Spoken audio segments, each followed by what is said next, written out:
Something dramatic has just unfolded inside the Los Angeles Dodgers clubhouse that has sent shockwaves through the entire baseball world. Manager Dave Roberts has made one of the most shocking decisions of his managerial career.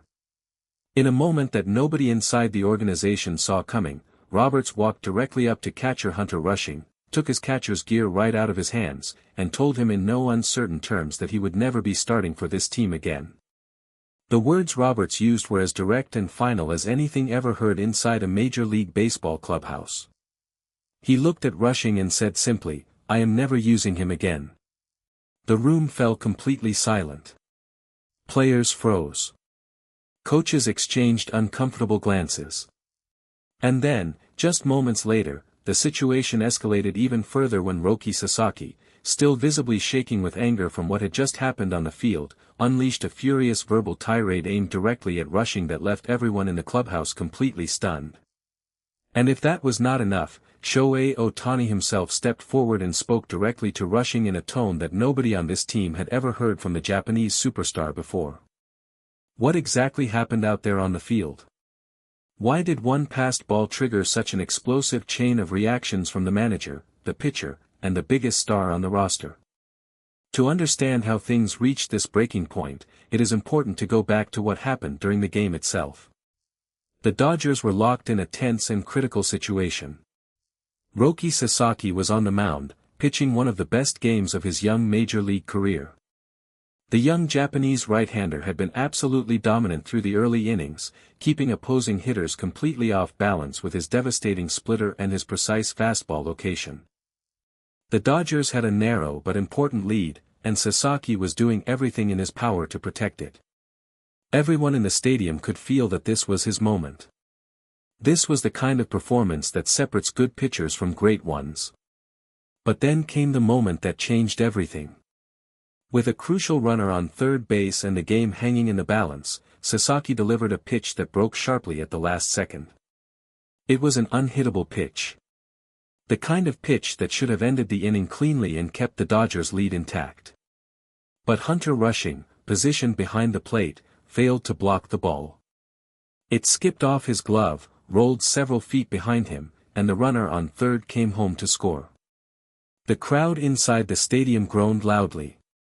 Sasaki stood on the mound and stared in the direction of home plate with an expression that spoke louder than any words could. The damage was done. The lead was gone. And the cost of that single passed ball was enormous. Reporters who were watching from the press box described the moment as one of the most painful to witness all season. Multiple sources inside the stadium said that Sasaki did not move from the mound for several seconds after the run scored. He simply stood there, looking down at the dirt, visibly trying to control his emotions. When Roberts finally came out to check on his pitcher, witnesses said that Sasaki was speaking rapidly in Japanese and that his body language made it very clear he was not in a calm state of mind. When the inning finally ended and the Dodgers returned to their dugout, the tension was already at a dangerous level. Players who were in the dugout at the time described the atmosphere as completely suffocating. Nobody wanted to say the wrong thing.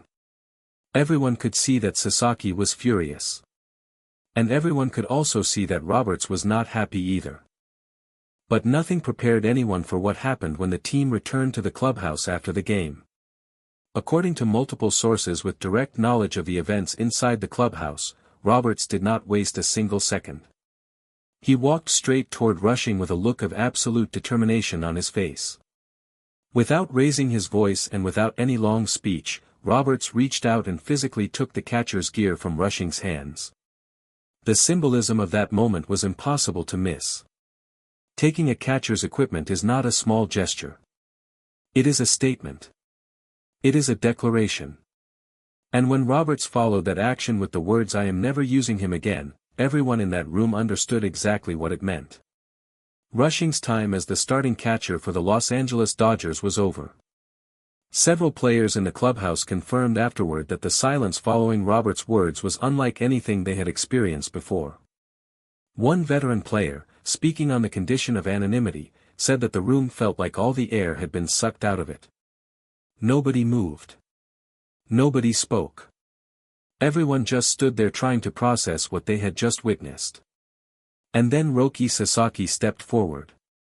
Sources say that Sasaki, who had been standing on the other side of the room still in his pitching gear, turned and directed a scathing verbal tirade at Rushing that lasted for nearly 2 full minutes. Because much of what Sasaki said was in Japanese, not every player in the room could understand every word.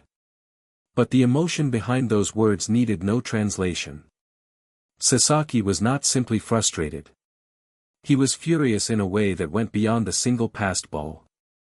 According to those who were present, Sasaki made it clear that he had been losing trust in Rushing's ability to handle his pitches for some time. The passed ball tonight was not an isolated mistake in Sasaki's eyes. It was the final moment in a pattern that had been building for weeks. The interpreter who was present in the room confirmed to reporters later that Sasaki had expressed deep frustration about the communication breakdown between himself and Rushing throughout the season. Sasaki felt that a pitcher and catcher must function as one unit and that the connection between them had never been properly established. He said that when a pitcher trusts his catcher completely, he can throw any pitch in any situation without hesitation. But when that trust is broken, every pitch becomes a moment of doubt. And doubt, Sasaki said, is the most dangerous thing a pitcher can carry onto the mound. It was at this point that Shohei Ohtani moved. Everyone in the room noticed immediately when Ohtani walked toward the center of the clubhouse. Ohtani almost never raises his voice. He almost never inserts himself into confrontations. His presence alone is usually enough to change the energy in any room. But tonight was different. Tonight, Ohtani spoke directly to Rushing in a tone that was firm, serious, and completely unlike his usual gentle demeanor. Players who witnessed the moment said that Ohtani did not curse and did not attack Rushing personally. But what he said was stern enough that Rushing appeared visibly shaken by the time Ohtani finished speaking. Through his interpreter, Ohtani later gave reporters a brief explanation of why he felt the need to step in. He said that when a teammate makes a mistake that affects the entire team, silence is not always the right response. He said that Rushing needed to hear clearly and directly what the consequences of that kind of mistake are at this level of competition. Ohtani said he respected Rushing as a person but that professional baseball demands a standard of preparation and focus that cannot be compromised in critical moments. He said that he hoped Rushing would use this painful experience as fuel to become better and stronger. Manager Dave Roberts, speaking to reporters after the game, confirmed every detail of what had taken place. He did not soften his position and did not walk back his words. When asked directly whether Rushing would return to the starting lineup, Roberts shook his head and repeated the same phrase he had used inside the clubhouse. He said the decision had been made and that the organization would now be exploring other options behind the plate. Roberts also praised Sasaki for his performance on the mound and made clear that the young pitcher deserved better support than he had received tonight. Freddie Freeman spoke to reporters with a look of quiet seriousness on his face. He said that nights like this one are painful but necessary. He said that the standards inside this clubhouse are extremely high and that everyone on this roster knows what is expected of them. Freeman said he felt for Rushing as a person but that the team had to come first in every decision. Mookie Betts added that the Dodgers would bounce back from this difficult night and that the character of this team had never been in question. He said that hard moments like these reveal what a team is truly made of and that he fully expected this group to respond the right way. As for Hunter Rushing, his future with the Los Angeles Dodgers now hangs completely in the balance. One passed ball.